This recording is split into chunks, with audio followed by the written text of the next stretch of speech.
چې موږ د اسلام خدمت په مخ باندې بوځو که موږ د اسلام په تاریخ کې د جهاد مرحلې ګورو نو په دې دوره کې هم اکثره ځوانان موږ وینو چې هغوی ډېرې لویې لویې فداکارۍ کوي د رسول الله صلی الله علیه وسلم د دفاع اکثره ځوان نسل کړی غزوه بدر کې ابو جهل چې څنګه و او ابو جهل مردار کړ چې نبی کریم صلی الله علیه وسلم فرعون د دې امت په اړه کله دغه مجلس خاموش وي به موږ توجه خبره باندې ورته کېدل ډېر زیات شول که داسې وي موږ خو د اوږد بیان اراده وه پولیس محترم وی چې تاسې به اوږد بیان کوئ خو یوې خواته ګرمي ده کېدای شي دوی ګرم نه دي او دا وتل ننوتل ډېر شول نو بیا موږ جذبه مړاوي کوي چې دا خاصې لګیا یو د زړه په غوږونو لکه چې دا نه اورو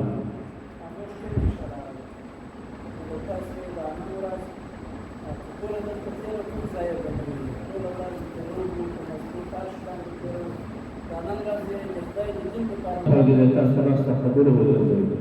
یو خو د دې ناستې فضیلت هم زه درته یاد کړم چې د علم تاسې ناسته داسې مه ګورئ چې دا ضایع ده بس ناست یو دا زموږ ناسته هم عبادت ده په دې ناسته باندې د رحمت د ملایکو وزرې وریږي دغه ناسته د ملائکة النهار اسمانونو ته وړي الله عز وجل ورته وایي زه له یو جماعت نه راغلم چې دوی د الله په ذکر باندې کوي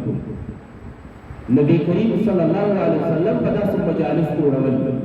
چې په هغې کې د الله او د الله د رسول خبرې بیانېدې دې لپاره چې اصلاح راشي آخرت ته متوجه شو دا زموږ د ګټې مجلس دی د هره خبرو چې دلته کېږي په جبر و اکراه نشته د ځان ګټې دې وګوري که د ځان ګټه یې بلله په عمل یې ورباندې وکړي که د ځان ګټه یې نه بلله پرېږدي الله دې موږ او تاسو عاملین وګرځوي نبي کریم صلی الله علیه وسلم چې کله پیغمبر شو دا هر پیغمبر چې دعوت نبوت کړي او خلک یې رابللي دي د اسلام په طرف باندې نو په دوی کې سپین ږیریو د ډېر عمر خلکو ملکانو دوی ډېر ایمان ته دی راوړی ځوان نسل دی به ډېر ایمان راوړو دې وجې نه هغه مشرانو به ورته ویل نو تاسو خو چندانې خلک تابع نه دي ځوانان درپسې دي ماشومان درپسې روان دي بادي الرأي داسې خلک دي چې هغه ژوره پوهه نه لري بیخي نوي ځوانان د هغه ډلې درپسې روان دي هغوی دې د ځان سره ملګري کړي دي د امریکایان چې افغانستان ته راغلل اولي کار دوی په دې ځوانانو ډېر کاوه په ماشومانو باندې به یې ډېر کاوه ماشومانو ته شیرینۍ ورکوه راډیوګانو مېشه څه کوه څه کوه د دې نسل باندې که خدایي وکړي نو راتلونکې زمانه مکمله یې د ځان ملګري او د اسلام دښمنانې غوښتل چې جوړې کړي والحمدلله دوی به دغه شوم بې ارادې ټول ته د ځان سره ویسي که شل کاله تاریخ دوی زموږ په نسلونو باندې کړی الحمدلله دوی په خپل مقصد کې کامیاب شوي دي رسول الله صلی الله علیه وسلم یو وخت یې رضوان راغی ګوري یو ځای کې ماشومان باندې کوي غالبا غزوه حنین نه راوګرځېده په دې ماشومانو کې یو ماشوم دی ابو زرعه رضی الله تعالی عنه د لمانځه ټیم دی یو صحابي اذان شروع چې اذان یې شروع کړ دغه ماشومانو طبیعت دا وي چې دا اذان پسې دوی بیا اذان وایي نو دوی هم شوخي شروع کړه الله اکبر دا اذانونه دوی هم شروع کړه نبي کریم صلی الله علیه وسلم صحابه ورته وویل چې دا ماشومان راونیسئ نو غلي د صحابه کرام پسې ووتل دا ماشومان یې راګیر کړل چې راوستل رسول الله صلی الله علیه وسلم ورته فرمایي په تاسو کې اندا صوتا د لوړ غږ والا ماشوم کوم یو دی نو هغوی ابو زرعه ورته یادوي چې دغه د ښایسته غږ او د لوړ غږ والا رسول الله صلی الله علیه وسلم د ځان سره کېناوه الله ماشومه ته وایه الله اکبر دغه اذان ورسره شروع کړو تیز غږ سره الله اکبر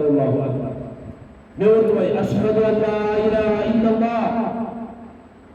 هغه ماشوم غلی د ځان سره وایي اشهد ان لا اله الا الله تیز یې وایي ځکه دا د دوی د پلارني دین خلاف خبره پکې وه د دوی د پلار دین څه و د دوی کورنی دین هغه دا و چې الله هم د عبادت لایق دی دغه 380 بتان چې په مکه مکرمه کې ښودل شوي دا هم د عبادت لایق دي دی بچی تلبیه ویلم داسی بیوی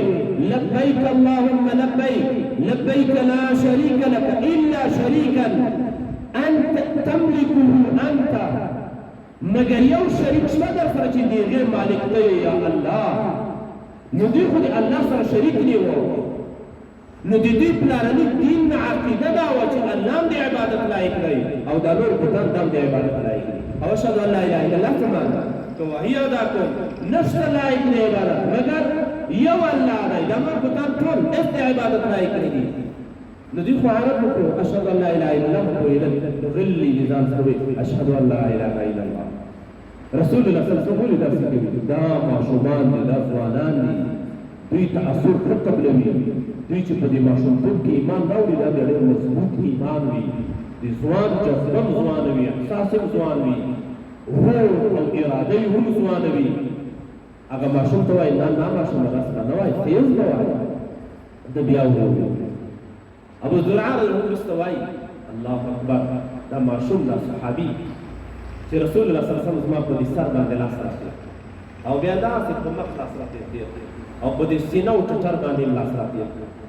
دا وایي یقین په الله باندې وکړئ چې زما زړه ته یقوالی نصیب شو او دا رڼا مې په خپل ځان کې ولیده نو چې کله بیا راته چې اشهد ان لا اله الا الله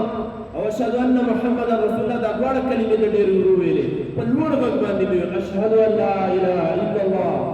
اشهد ان محمد رسول الله په لوړ غږ الله ایمان ورته نصیب کړ او دغه ابو زرعه یعنې مکې مکرمې مؤذن مقرر شو د مبارک څڼې مې دا ویښتان یې لنډول نه چا ورته وایي ویښتان د ډېر اوږده شوي دي ده ویل په دې ویښتانو د رسول الله صلی الله علیه وسلم لاس مبارک لګېدلی دی که دا زه کټ کړم نو دا خو ډېر برکتي ویښتان دي رسول الله لاس ورباندې راتېر کړی دی دا زه نه لنډوم دغه ځوان نه یو مضبوط ځوان الله جوړ کړه لویو خدمتونه الله ترې واخیستل د حرم مکي مؤذن مقرر شو او بیا به چې کله د اذان کاوه نو د اشهد ان لا اله الا الله به یو ورو وي بیا به په لوړ غږ باندې وي چې دې ته ترجیع فی الاذان وایي امام شافعي رحمه الله دې قایل دی او اشهد ان لا اله الا الله به څلور ځله وایي دوه ځله ورو دوه ځله تېر ځکه د ابو زرعه په روایت کې راغلي دي و البته هم مذهب دا دی چې دا دوه ځله په لوړ غږ باندې به وایي ابو زرعه خو چې وی دا د افتخار لپاره وي چې دا دوه ځله ویل یو وخت ما ورو ویلي نو اوس یې ورو ویل چې هغه صحنه راپرځول شي خوږه صحنه چې رسول الله صلی الله علیه وسلم ما ته د ایمان درس راکاو او د ده په اقوالو باندې الله زه مسلمان وګرځولی دا د اسلام ځوانان دا د اسلام خلق دوی د اسلام دپاره کار کاوه حضرت علي کرم الله وجهه د رسول الله صلی الله علیه وسلم د اکا زوی دی د ده پلار ابو طالب دی ابو طالب اسلام نه راوړ د رسول الله صلی الله علیه وسلم ډېر خدمت کړی خو البته تقدیر دا و چې الله درته ایمان نصیب نه کړي د رسول الله صلی الله علیه وسلم نه سخته دفاع کړې خو بس د الله اراده به دا و چې درته الله ایمان نصیب نه کړي اما بچای حضرت علي کرم الله وجهه درته الله اسلام نصیب کړي او څنګه ځوان الله وګرځاو رسول الله صلی الله علیه وسلم به وی لما نورست بل پیغمبر ناراضی کراتا حضرت علی کرم الله وجهه پیغمبر وغزوه تبوک کې رسول الله صلی الله علیه وسلم غزا علی کرم الله وجهه مدینه منوره امیر مقرر چې زما لوی سبا ته دلته امیر یې څو په رسول کې غزا راګرځېدلې دي تبوک د مدینه منورې نه تقریبا 800 کیلومتره لرې مسافه رسول الله صلی الله علیه وسلم لرې غزا کوي نو په ځای باندې جانشین علي بن ابي طالب رضی الله تعالی عنه دا مقرر حضرت علي کرم الله وجهه په مدینه منوره کې وکتل چې یا بوډا او شل ړانده دا پاتې دي او یا هغه خلک پاتې دي چې مذهب په منافقت باندې خدای پرې وساتي دا داسې غزا وه چې جیش العسره وایي د سختۍ لښکر الرسول الله صلی الله علیه وسلم عام اعلان کړ چې یو ډول پاتې کېږي ټول به ځکه د رومیانو سره غزا و رومیان داسې یو مملکت و روم په هغه زمانه کې لکه اوس وخت کې چې د روسانو نه موږ تعبیر کوو او یا له چینایانو نه چې لوی ملک لري بلکې له دې نه هم غټ و ځکه نیمه دنیا د دوی په لاس کې وه ډېر زره لښکر تیار شو په پښو مزل و سخته ګرمي وه او مزل څومره ده ما څومره عدد یاد کړ تاسو جواب راکړ 800 کیلومتره مزل و 800 کیلومتره مزل په پښو باندې تقي عثماني صاحب وایي چې موږ په موټر کې تلو نو یقینا په موټر کې چې کانډیشن و یخي اوبه هم راسره وې بیا هم ډارېږي چې که چېرته په دښتو کې موټر را خراب شي دوی په پښو باندې په سخته ګرمۍ کې دغه مزل وکړو علي کرم الله وجهه ته وایي چې نه به دلته پاتې کېږي خو چې کله ده په مدینه منوره کې وکتل چې یا منافقان پاتې دي یا بوډان و شل خلک پاتې دي نور څوک نشته شورا را روان شو رسول الله صلی الله علیه وسلم پسې په لاره یا رسول الله بل څوک مدینه منوره کې پرېږده ما دپاره شرم دی چې زه هم د دې بوډانو شلو زنانو سره پاتې کېږم یا د دې منافقانو سره پاتې کېږم یا رسول الله صلی الله علیه وسلم زه جهاد ته درسره ځم د مدینې منورې دپاره بل حاکم مقرر کړه رسول الله صلی الله علیه وسلم تسلي ورکوي ای علي آیا ته په دې باندې نه خوشحاله کېږې چې ته زما دپاره داسې شي لکه هارون د موسی علیه السلام دپاره خو صرف دومره خبره ده چې له ما نه وروسته بل پیغمبر نه راځي دا هغه حضرت علي کرم الله وجهه دی داسې یو ځوان الله عز وجل دغه